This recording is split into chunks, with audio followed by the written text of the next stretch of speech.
Just let me say that the opinions being expressed today are my own. My name is Steve Kapela. I work at the Zepf Center. I'm manager of gambling treatment and prevention. This in no way represents the views or opinions of the Zepf Center or its clinical management teams. These opinions are mine and mine alone. And so I want to sort of set the stage for what we're going to talk about today. And then I want to ask your permission, actually. When I was 13 years old, I was addicted to morphine. From there, my life got bad. I was reasonably successful. This will only take a minute. I was reasonably successful, but what could my life have been? My whole life was one disaster after another, until finally, divorced, alone, broke, on the verge of death. I got sent to jail for about the 20th time, I think. I've done a couple of years in jails. I've done on the installment plan, 30, 60 days here, 2 weeks. I've lived a couple of years in abandoned buildings as a crackhead. But in 2008, I made a decision to change my life. And you know what I discovered? You know what's more addictive than drinking, drugging, and gambling? Success. And we've always been scared of that. And so my name is Steve Kapela. I sobered up at 47. I spent 2 years working on me in 12-step recovery. Then I became a counselor assistant, like many of you want to be. At 2 years sober, at 50 years old, I went back to school and I earned my bachelor's degree in social work, my master's degree in social work. I am a licensed independent social worker. I'm a licensed independent chemical dependency counselor. I was the 19th person in the state certified as a gambling counselor, and I'm one of maybe 100 people in the United States and Canada registered as a internationally certified gambling counselor. It turns out that what was more addictive than drinking, drugging, and gambling was success. And I got to tell you, I love this life. I was in this treatment center twice in the 1990s, and I could not get it together because I was confused. I didn't understand the difference between substance-based addictions and behavioral-based addictions. So there's 20 people in the room, easy. Let me ask you, how many of you have been in treatment centers before? Virtually every hand has gone up. How many people have been in several treatment centers before? I've been in 8 or 10, maybe 12. Most of you have also. If the treatment center's fundamentally teaching you anything different this time than every other time, if all the best minds have said, if we teach you about triggers and coping strategies and all those types of things, and we keep with that information, with that knowledge, we keep relapsing, is there a possibility that that may not be the problem? And so as I got sober and as I started going through school, look, I'm going to share a little bit about what I learned in my bachelor's degree, and I'm going to share a little bit about what I learned in my master's degree, but I'm going to talk a whole bunch today about what I learned in 35 years earning my bastard's degree, because we all got one. And so I created this group several years ago called Icebergs, Lickfarms, and the Earth People. What on earth could that possibly be? And what would an iceberg, a lick farm, and Earth People possibly have to do with recovery? Well, it may be absolutely nothing, or it may be the most important thing we ever talked about. So let me ask you a question. If it's not the drugs, then what is it? What is our problem? Our thinking. But what exactly? Okay, so let's see if we can break this down. Okay, so how many people in this room came into their, now this is a simulated group, but all of you have come through treatment recently. How many people came to their treatment programs? We are in Zepf Center's recovery housing unit, by the way. How many people came to their treatment programs because they thought they had a drug and alcohol problem? And every hand comes up because it's a treatment center, and what else would we come here for? Did you ever go to a treatment center for a drug and alcohol problem before? And they taught you about triggers and coping strategies and self-esteem and all those things. And yet we struggled, we fell, and we came back. So it turns out that the drugs and alcohol are the tip of this giant iceberg. So if the drugs and alcohol, if I keep learning about the drugs and alcohol, but I keep having the same problem, what is the iceberg? Wait a minute.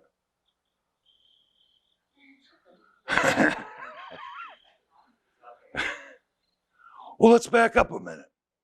All right, because I get the confusion. So let's back up, and I'm going to ask you a couple of questions. How many people in this room can do $100 a day worth of drugs and alcohol per week? Right, you're all looking at me like I'm an idiot, and you're right, I am. But $100 a week is still $5,200 a year. $200 a week, $10,400. $300 a week, $15,600. This is baby level partying. If I could have kept it to that, I asked one of our administrators one time, how much money do you think the average drug addict in our facility spends a day on drugs and alcohol? And you know what their answer was? $25. I'm like, I spend that on lunch. How many people here can do $100 a day worth of drugs and alcohol? And may I note that every hand has gone up, and that's $36,300 a year. $200 a day. Once again, every hand goes up. $73,000. That's $73,000. $300 a day, $109,000 a year. And by the time, is this right? Are these numbers right? Every person is shaking their head. By the time we get to that level of drug addiction, what are the odds that we're still working? None, because I spend my whole day trying to get the money because it's flower power. You guys know anything about flower power? Flower power is something we had back in the 60s. And it goes like this. I wake up every morning to come up to an idea to go hit a lick, to go get the dope, to get to the spot, to get high, to run out, to freak out, to come up with an idea. Sound familiar?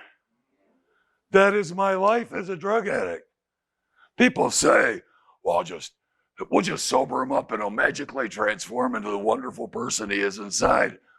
But I started using drugs at 12 or 13 years old. I never learned any of that stuff.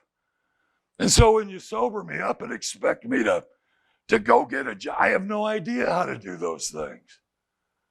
So what are the skills that we develop that allow us to come up with this $110,000 a year or more?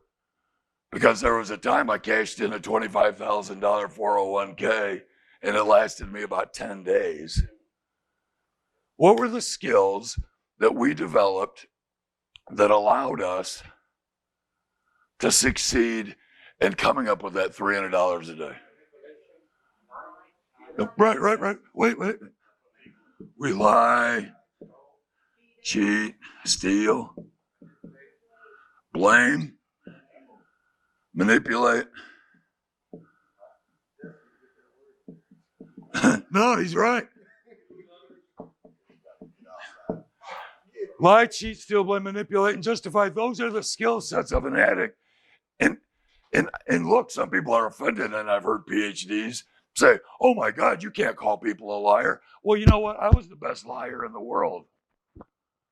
You know who I lied to best? Myself, exactly. Anybody here feel the same way? Every hand has gone up. This isn't what we think it is. I could put heroin right here, and cocaine right here, and alcohol right here, and marijuana right here. And you know how many people are going to get high? None. whole bunch of you are going to get bubble guts and have to run off and go poop. But nobody's getting high because doing drugs is a behavior. I don't know about you. When I do it, it takes me all day, every day. The doing the drugs is the behavior. The drugs themselves are irrelevant, because if this is the way I lead my life, I will always return to it. Does that make sense? So what do icebergs have to do with the recovery? Well, not a darn thing. Or maybe everything. Maybe I've always thought the drugs and alcohol were my problem, but it turns out they weren't my problem. The drugs and alcohol was just the symptom of my problem. My problem is, for the last 20 years, I've been a liar, a cheat, a thief, a manipulator of people. We are master manipulators of people. We are the Lickfarmers. Who can tell me what hitting a lick is? What's hitting a lick? Going to rob somebody. What's hitting a lick? Go robbing somebody. What else? What? Hitting a lick? Kicking in a door. Look, we all know what hitting a lick is. There's a whole bunch of people going to watch this video who've never heard that term before because they've never been to jail before in a treatment center. What's hitting a lick? Right. You ever borrow money from mom and not pay her back? I was hitting a lick. You ever borrow somebody's car and keep it for 3 days when you said you were going to get a gallon of milk for him? I was hitting a lick. Hitting a lick. You're exactly right, my friend. Hitting a lick is any way we can to come up with the money, because I've got this $300 a day drug habit. And that how often do we fail to come up with the money to get high? How many days? Very, very few. Look, I'm going to tell you something about you guys. You might not know this, but it is the absolute God's truth. There are very few exceptions to this rule. You are some of the most adaptable, resilient, quick thinking, smart, dedicated, hard work. There's no job harder than being a drug addict. It's 24/7. I was in the Marine Corps. We had more leisure time in the Marine Corps boot camp than drug addicts do. Yeah. You remember taking the day off from drug addiction for your birthday? No, you double down.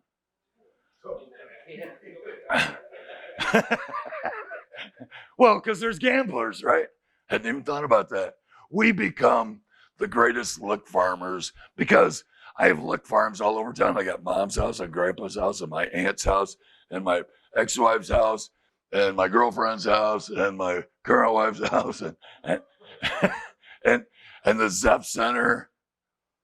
Zepf Center is the greatest lick farm that ever exists. We'll give you anything you want because you know how we do it, right? We go to Job and Family Services and get the food stamps, which we trade for 50 cents on the dollar. All the heads are shaking yes. 50 cents on the dollar. Then we go to the church. When we go to the church and we say, yeah, they took me off welfare. I need food stamps. I need free food because I don't have my food stamps anymore. They give me the double dose. I call up the dope dealer. I trade off half of whatever that is. Now I got a jar of olives, some wheat spaghetti that I don't even know what to do with, a bag of carrots. I've never eaten a carrot in my life, and a can of olives. And the kids are hungry, and so I'm the greatest lick farmer and manipulator in the world. So on the way home, I'm like, well, here we go again. Hey, Mom, yep. Yeah, you're not going to believe this. No. Child support threw me. No, absolutely, for no reason at all. Threw me off. I can't get my food stamps anymore. The church burnt down. And then because of COVID, Mom, I know you're not going to give me any money. But Mom, it's little Billy. Little Billy's starving. You love little Billy. Poor little Billy, his belly button's rubbing up against his backbone, and he won't stop crying, and he hasn't eaten in days. I need $100 for food, Mom. Not for me, but for little Billy. you know, and then she's like him on her, and she's like, no kidding, Mom. I walked him in front of, we were at the store, and he walked in front of the window, and all the people started screaming because they see his skeleton. He's so skinny. She finally gives in. She finally gives in. We are the greatest lick farmers in the history of the world. We can turn any situation. The answer to every question for us is why I need $20. Right? Right. We are the greatest lick farmers in the world, and we have developed these skills: lying, cheating, stealing, blame, manipulation, and justification, because that is the way we live our lives. And those behaviors are the trap. So let me ask you this question. I would bet, how many people here, don't raise your hand if you don't want to, have been incarcerated before? Every hand has gone up. Most of us, all of us probably have been in treatment centers before. I'm going to ask you a question about behavior, okay? You've all learned about substances, and yet, even having learned about substances, we have all come back. But right now, you are in a treatment center, and as far as we know, you're all sober. Is it possible for any of us to relapse or to ever be arrested again if we ever lie, if we don't lie, cheat, steal, blame, manipulate, or justify to support our habit? And remember, we got a $300 a day habit and no job. Is it even possible for us to use again without doing these things? No. Does anybody disagree? So the room unanimously says, no, if I never lie, cheat, steal, blame, manipulate, or justify again, I couldn't possibly relapse or be arrested to go to jail. And we didn't say a damn thing about substances or triggers or coping strategies. We talked about the 6 behaviors that, if we were actually working on, would completely change our lives.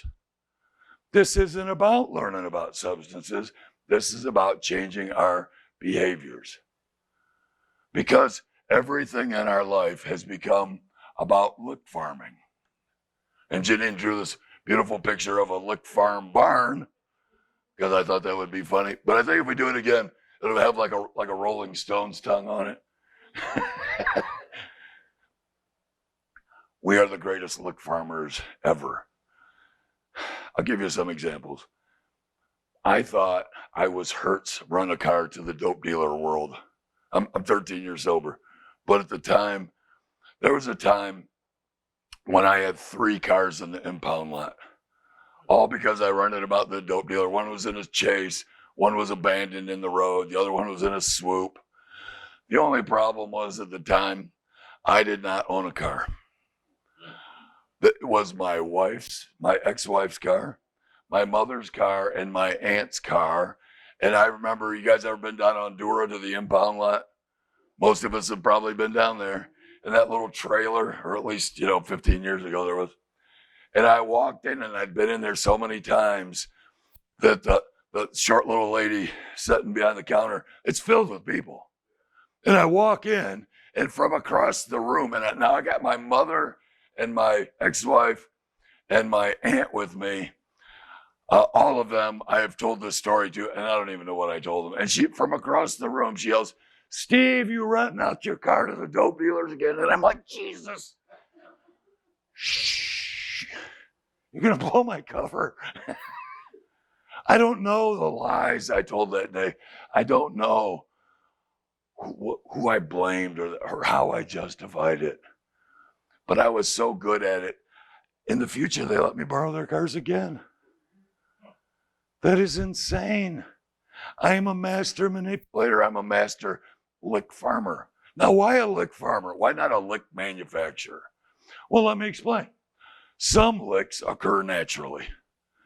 Not too long ago, the United States government sent me and my wife out both a check for $1,400. I opened up the bank account one day. I went, oh my God, I'm rich. I went running in the living room, baby, we just hit us a lick. $2,800. You know what that crazy woman said to me? Let's pay some bills and put the rest in the savings account.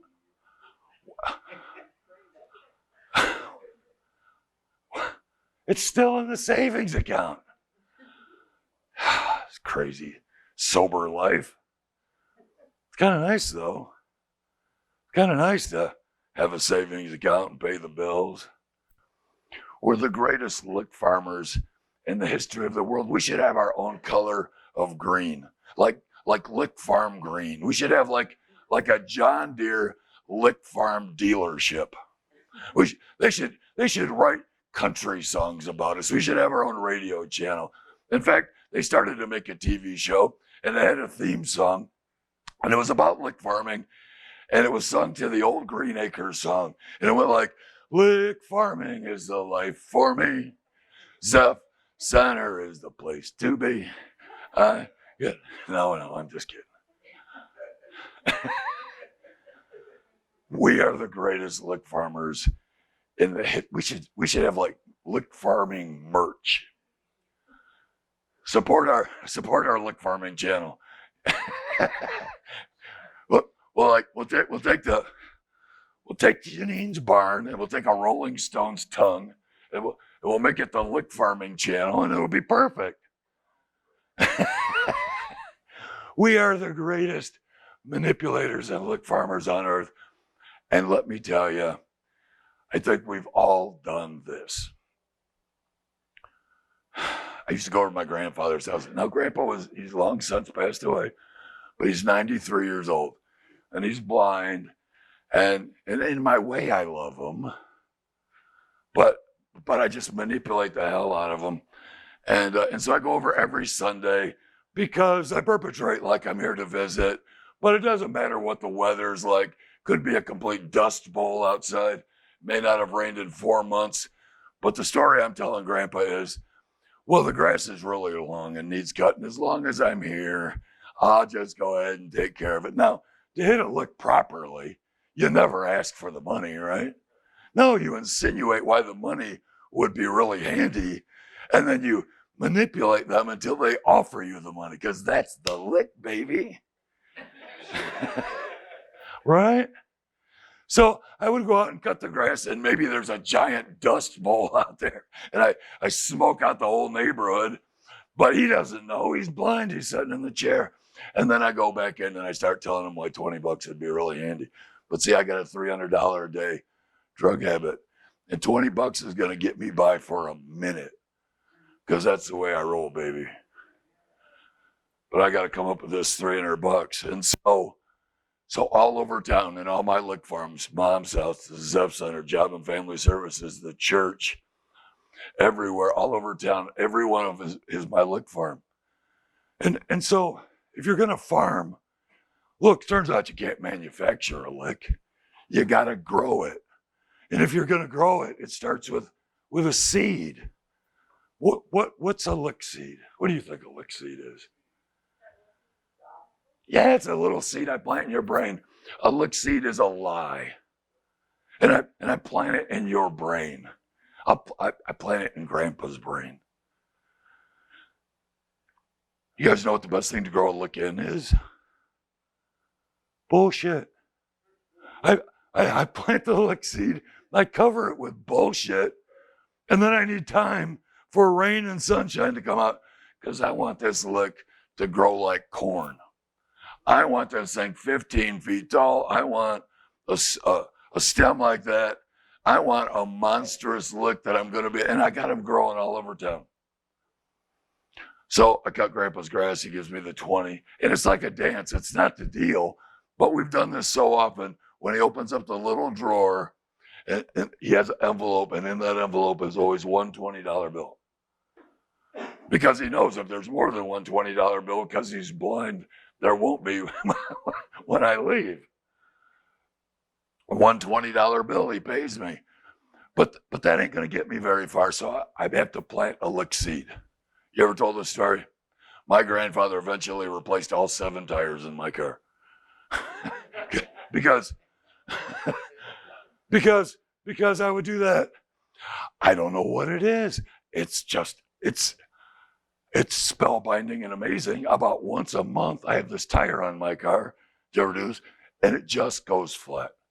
I took it to the tire store. They can't figure it out. I've looked it over. I'm trying to get by, and Grandpa, can air molecules leak through metal? He's like, hell, I don't know. What are you asking me for? But I don't ask then now, right? Because I need what I need. I need a lie covered with bullshit, and then I need sunshine and rain. I go back to next week, same thing, get my $20, cut the grass that doesn't probably need cutting. And it's like, but now every 3 weeks, this tire goes flat. But I got to make the story better because now I get off work at 3 o'clock in the morning. It's bullshit. I haven't worked for months, but he doesn't know that. I get off at 3 o'clock in the morning and the tire was flat, and I stood out there in the dark until 6:30 when the first people got to the plant. Complete horseshit story. But I still don't ask, right? More rain, more bullshit, more sunlight. I want this thing huge. I got these growing all over town. I go back to next week and the next week. Every time a little bit more. Every time it happens a little bit more often. Every time it's a little bit more mysterious. You know when you harvest a lick like that? Think about it. When do you harvest a lick like that? Look, I only get a couple of these off every year. At least on Grandpa. 3 o'clock in the morning at the end of a 5-day crack binge. I've told every lie. I owe everyone money. I stole every rabbit out of my hat, your hat, the guy who left his car on Locke's hat. Everybody in the world's pissed at me. No one in the car. We got a cup of gas in the car, nowhere to go. And I would kill myself. I would do anything for just one more hit. You guys ever? I will tell any lie. Back then I had a flip phone. I tell everybody in the car, watch this. 3 o'clock in the morning, I'm calling a 93-year-old man.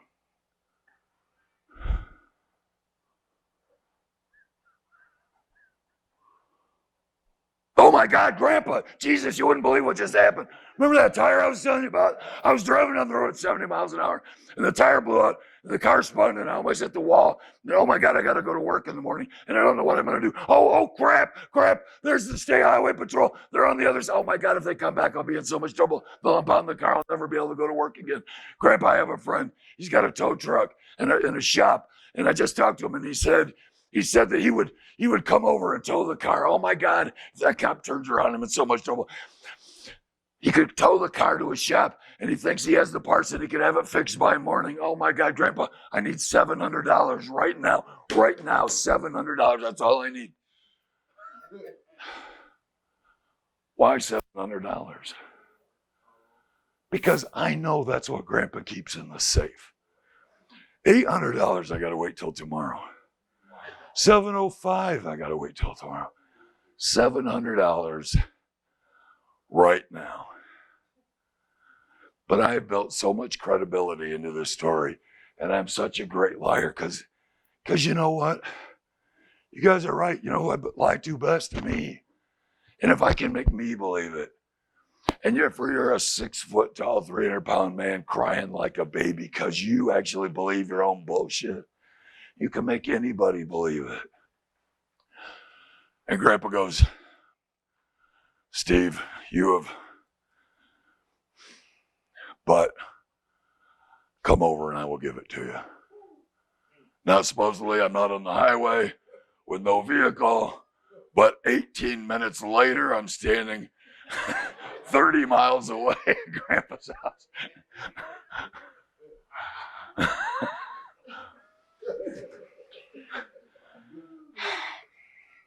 Thank God he's blind. I got Lickfarms all over town. Everyone in my life.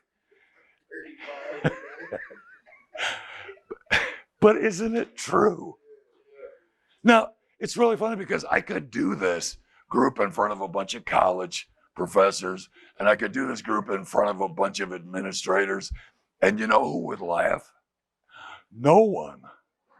Because they would be like, there's nothing funny about that story, but why are you guys laughing? We've all done it, right? Yeah. What makes this? See, this isn't about drugs. This isn't about coping strategies. It isn't about self-esteem. Look, this is going to be unpopular, but I want you to think about this. I'm a licensed clinical counselor, fully licensed.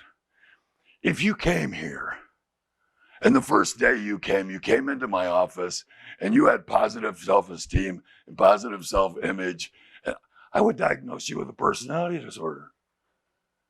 Because your life has been deteriorating to the point when you finally signed yourself into a treatment center that you may be living in for 2 years when you count recovery housing. How could your life be good? How could you be filled with positive self-esteem? So you should be tore up from the floor up when you get here. But you guys have been around here for a little bit, so let me ask you some other questions, all right? Because let's talk about what's really going on. You sober up, you stay that way, you start eating 3 meals a day, you start going to bed at night and waking up in the morning, and the magic day comes when you start to poop again. Right? And then you get through PHP and you've gotten over here to recovery housing. How many people here have started to reconnect with your families? A bunch. How many people have started to reconnect with your children? A bunch. Do you feel better about that? So you've completed your programming, or you're working on your programming, you're going from one program to the next, you're reconnecting with family. Did you start to feel better about yourself? Yeah. You complete all your programming, and then through one of our other programs at the Zepf Center, you start going to school. Would you feel better about yourself? You complete your classes, you get a job, you're now working full time. Would you feel better about yourself? You're seeing your family, you're working full time. You open up one of those crazy things called where you take your money and you put it in that building with, yep. What'd you say? Bank account. Up. Bank account. No. I keep all my money in my pocket because I might have to hit a lick. No, I open a bank. Would you feel better about yourself?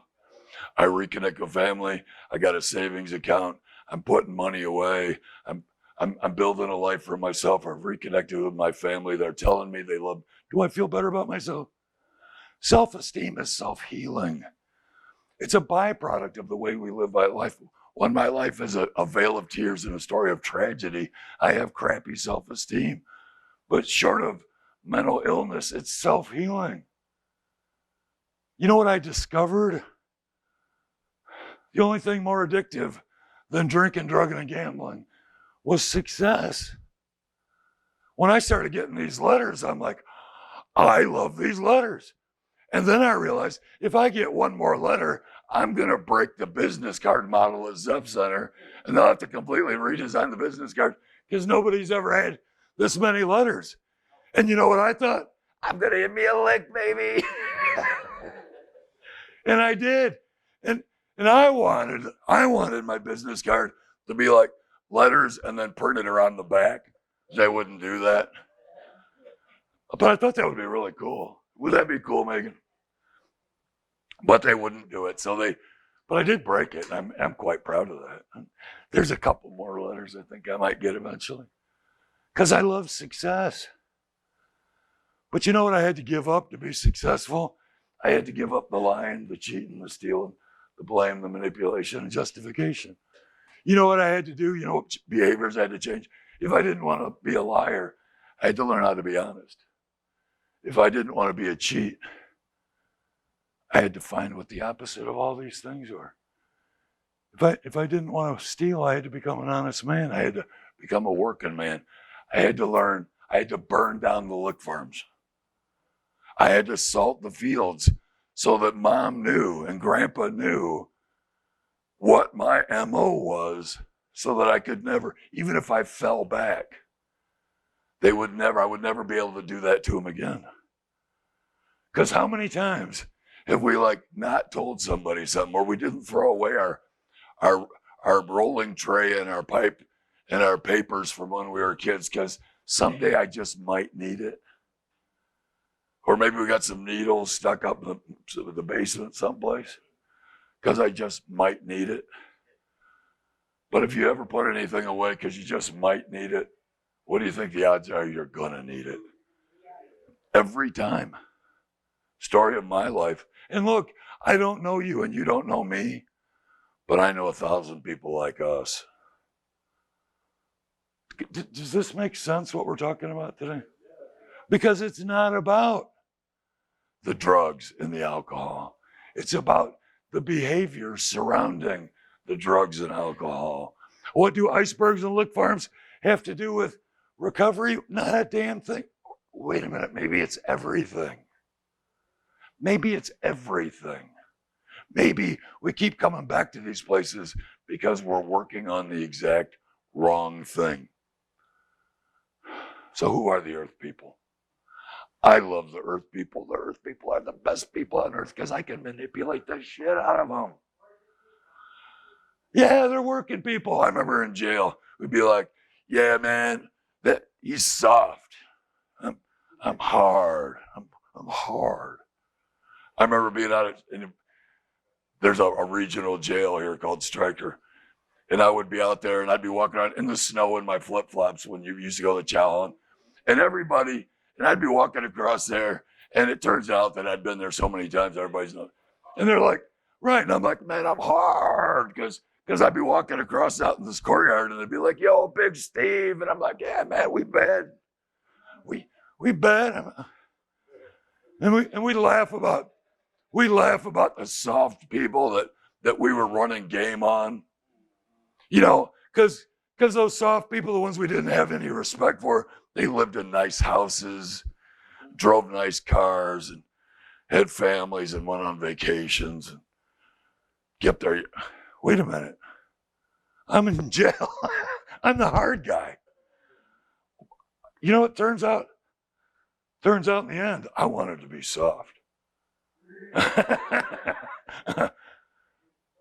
You know what the greatest revelation of my life was when I got sober? Everything I believed about myself was complete bullshit. Complete bullshit. I wasn't a good dad. I wasn't a good employee. I didn't do it better when I was high. I was a liar and a cheat and a thief and a manipulator. And you know, my fourth step when I did it with my sponsor looked like a New York City phone book, but everything in it revolved around this. And remember at the beginning, I couldn't think of what that word was. It's called rumination. And I lay in bed at night and I ruminate and I get on the hamster wheel. And look, it ain't the stuff that happened to me. I was molested in a park when I was 10. I've been shot at. I've been stabbed. I work on an ambulance and in a funeral home. I used to sew bodies back together after autopsies. It ain't the shit that happened to me that haunts me. It's the stuff I did. We talk about trauma and how we're affected by trauma, but it isn't the trauma. Look, I'm just talking about me. I'm not talking about you. But I think many of you might agree with me. It ain't the things that happened to me. It's the stuff I did. I remember people in my office, and I did this stuff too. You know, my buddy overdosed, and I stole his shoes and took his dope and left, and I didn't even call the cops. You know, I talked my mother out of her house payment money, and I absolutely knew I had no way to pay it back, and she didn't have it. But I still convinced her I was going to give it back to her the next day because I'm a lick farmer. I'm a manipulator, and that's what I have to stop. You stop that, and your life will radically change. But the only people we can lick farm, the only people we can manipulate are the earth people, and they do the cutest shit. Did you ever get your mom to pay your cell phone bill for the 4th time that month? Because you were all high and didn't remember. She did it the first time. She's like, no, it's in the checkbook. See, Timmy's phone. And you're like, oh, that was something different. Or if she didn't have it written down, no, Mom. And did you guys ever convince somebody that they were crazy? every head shaking, yeah. Yeah, no, you're crazy. That's, this is something totally different. Oh no, I got the new expanded service. Right, you know. Do you ever get mom alone and we're trying to get money out of her? And it's like, no, mom, seriously, that was the old phone bill. It was overdue. They were going to turn the phone off. Now I'm current, but this is the new bill. And I have to have this because I'm expecting a phone call for a job interview. Complete bullshit. Right. No, everybody's shaking their head yet. and I need this $40 and see mom's an earth person and she doesn't get it. And she says, your father will divorce me if he finds out I'm giving you any more money. But you got to promise me no drugs. And what's our first response? Swear on my baby. I swear on my mom. I swear I'll never buy drugs again. Yeah. I'm swearing on my mama to my mama. I'm swearing on my baby's life to my mama who's been taking care of my babies for the last 5 years. Because I'm a lick farmer. But she goes, stay right here in the kitchen. Don't tell your dad. She comes back. She's like, 10, 20, 30, 40. Look, here's an extra $20. Don't you tell your dad. Swear to God. Because we're the greatest manipulators. We got mom trained. Is this right? Is anybody?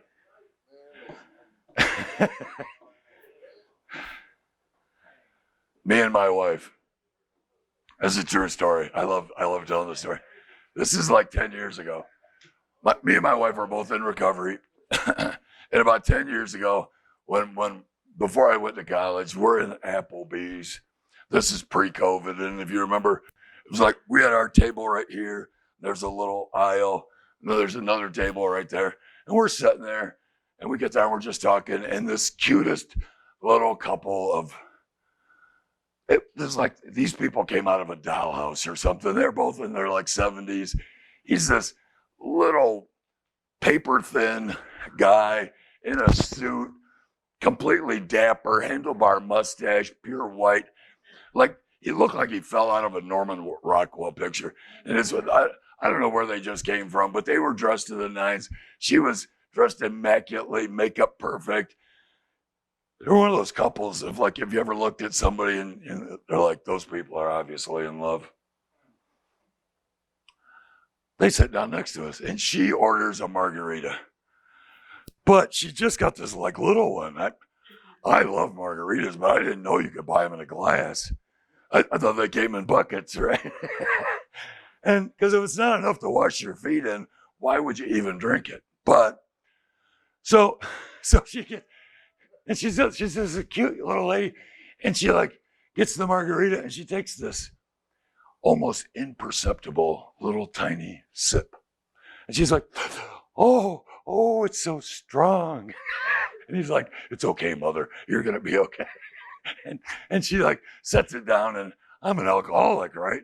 And I'm like, I'm going to get through this. I'm watching the ice is melting in the glass. The cocktail napkin's getting wet. Our food comes. She takes another little sip. Oh. He's like, it's okay, mother. I love it when you're drunk. She's had like 2 drops. The napkin is, the drink is now room temperature. The napkin is now drying. She takes one more little sip.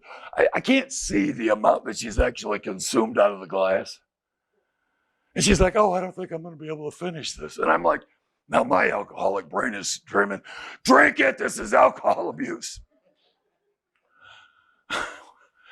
Now, in my drinking days, when they left, I'd have stood up and hooked that baby down. I'd have hit me a lick. But I didn't. And we went on. And that happened 10 years ago, and I still remember it because that was the day I realized all that old behavior was my trap. And it wasn't until I became willing to change the behavior. What do What do icebergs and Lickfarms and earth people have to do with recovery? Not a damn thing, or maybe everything. Maybe this is really about, maybe recovery isn't not drinking, drugging, and gambling. Maybe recovery is becoming a person that you are meant to be and not the one you became because of drinking and drugging and gambling. Maybe recovery is reaching your full potential. Maybe recovery is to be a mother to your children, to be a daughter to your parents, to be a functioning grandchild to your grandparents, to be a citizen, to contribute to society. Maybe that's what recovery is. Maybe recovery is about our behavior and not about learning about drugs.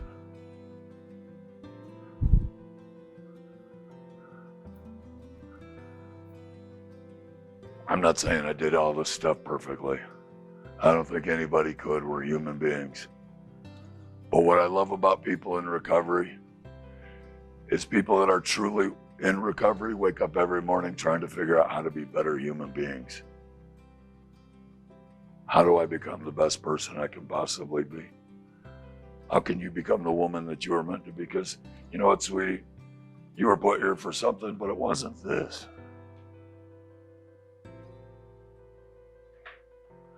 Icebergs, Lickfarms, earth people, flower power.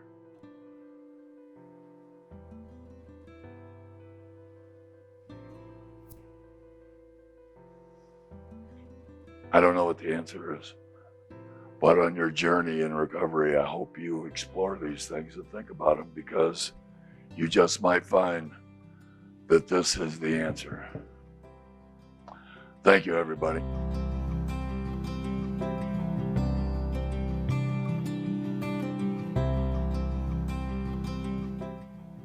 My name's Damian Kretzer, Sr. My name is Nikita Berkowski, recovering addict. Corey Stewart. Hi, my name's Tony Brown, 44, recovering alcoholic addict. My name is Jackie Tabbert. I'm an addict. I started doing drugs at a young age. I'm 43. I'm George Mora, and I'm a recovering alcoholic addict.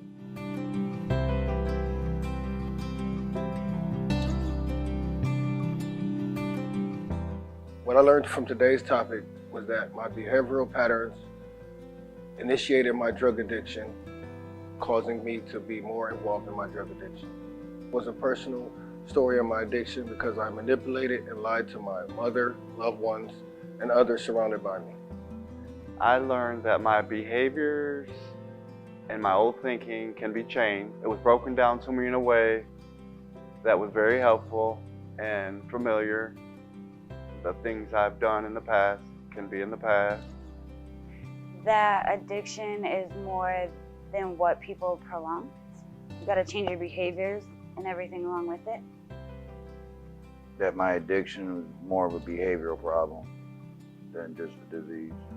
That my drug addiction is more of behavior than the drugs. It's an eye-opening experience to find out that behavioral issues come deeper within than just drugs, alcohol.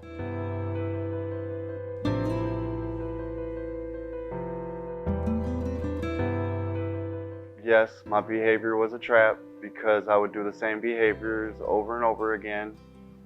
And I just thought that that's the way my life was gonna be. I couldn't change it. I never thought that I could change my behaviors. I was just used to them, doing the same old stupid things. Yes, it was, because I didn't change behaviors before or thoughts, but working on that today. Yes, it was. I was put into it at a young age, and that's just all I knew. I honestly believe that behavior was a trap in my life. I couldn't manage my life because the way I was raised, like the things that I was learning from other people, my surroundings, my everything was who I became instead of having that knowledge.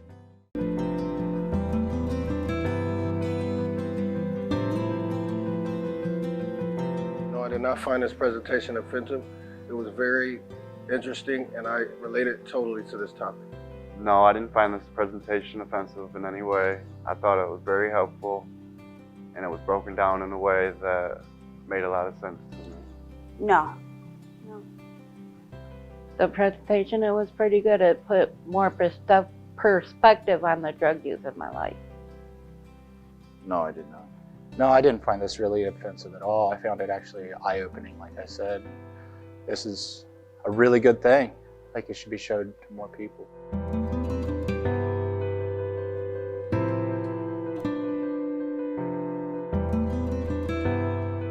I believe others, families will benefit from this because it is a different perspective and they get a different outlook on drug addiction and what causes drug addiction. This was very enlightening, and it gave me a different perspective, a different outlook on my drug addiction pattern and what actually led to my drug addiction pattern. I do. I believe that family members would understand the problem more than just think it's something bad. You know, they'd get more from it. It helped break it down more, you know, more to understand everything that we went through, everything that we've done, in the whole process of being an addict. Yes, I do, because it's empowering and more informational than what a lot of treatment centers teach us. Yes, I do, especially if they had any type of an addiction problem. In fact, I do believe that it should be really shown to other people because it is beneficial, because families, friends, everybody needs to learn more about the addiction. It's not just a drug, it's a behavioral issue more than anything.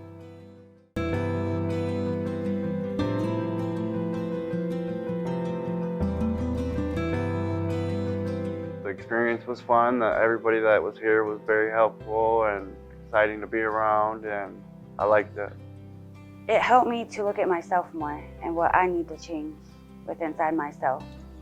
I just think more people need to pay attention to it instead of looking down on others, try to figure it out.